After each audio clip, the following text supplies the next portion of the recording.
Nakakatawa, may mga bago na naman tayong cute na makakalaro dito.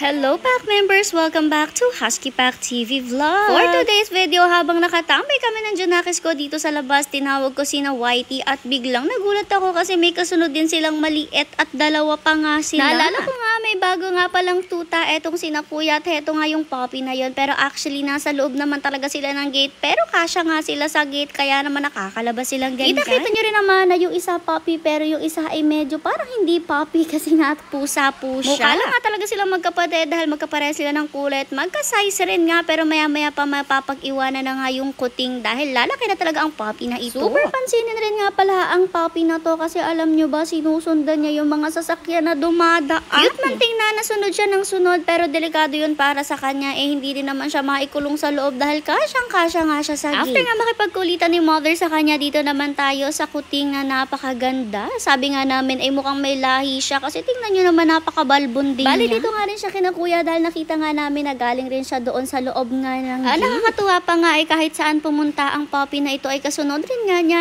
etong kuting dahil silang dalawa nga yung parang mag-best friend na talaga dahil magkasama nga sila sa bahay. Tuwang-tuwa rin nga si mother sa kuting na to kasi mabait rin naman talaga siya, tapos napaka-cute pa nga niya dahil balbon siya. Gusto rin nga pala niya sanang kausapin nung time na to sina Kuya para nga daw papiliin doon sa mga puppies ni Achichi dahil nga kukuha daw sila ng isa. Pero hindi nga namin sila natawag nung time na to dahil mukhang nagpapahinga nga sila dyan sa loob kaya nakipagkulitan na lang kami dito sa dalawa. Nung time nga na to, napansin namin na yung pusa ay papunta sa kanal at kahit anong pigil nga at kuha ni mother sa kanya dahil baka mahulog siya ay talagang bumabalik siya sa kanal na yan. May tubig pa naman yung kanal na yan at medyo mataas yung tubig at dyan nga namin na-realize na baka nga nauuhaw siya kaya siya pumupunta dyan at mukhang dyan nga silang dalawa umiinom. Kaya naman dali-dali ako tumakbo pa loob ng bahay para kumuha ng maiinuman nila at syempre nagdala na rin nga ako ng konting cat food para kay Kat dahil mukhang gutom siya. Pero itong isang to, Diyos ko, talaga nakilafang mukha kasi malaki talaga ang tiyan ng puppy na to at mukhang busog naman siya. Kaya naman ang dinala ko na lang ay cat Grabe, food. Super na-enjoy rin naman itong kitten ang cat food na talaga hindi siya magkaintindihan dyan. At syempre, hindi pwedeng hindi siya sasaluhan itong puppy na to. Nakakatuwa rin kasi ang cute-cute nga nilang tingnan magkasama at nakakatuwa na alam nyo naman kasi ang pusa talaga at ang aso daw ay magkaribal. Pero ang dalawa to, best friend talaga. Kaya naman ang sarap nilang tingnan. O salo pa nga talaga sila sa pagkain dyan at hindi naman nag-aaway. Hindi lang rin naman nagtagal talagang pagkain yung puppy na yan dahil syempre cat food naman yan. O diba nakatikim tuloy siya ng cat food ng hindi oras. Ang hilig din nga pala niya makipagkulitan kahit nga dito sa mga adult na doggies ay todo kulitan siya. After nga namin makapagkulitan sa dalawang to dahil kailangan na lumabas ng pack members natin ay kailangan na rin namin pumasok sa loob para hindi kami masarahan dito sa labas. Kaya naman nagbabay na rin kami sa kanilang dalawa pero ang pupping to, o tingnan nyo pati stroller ng Junakis ko ay sinusundan. Napakakulit talaga. Buti na nga lang hindi din naman siya lumalayo at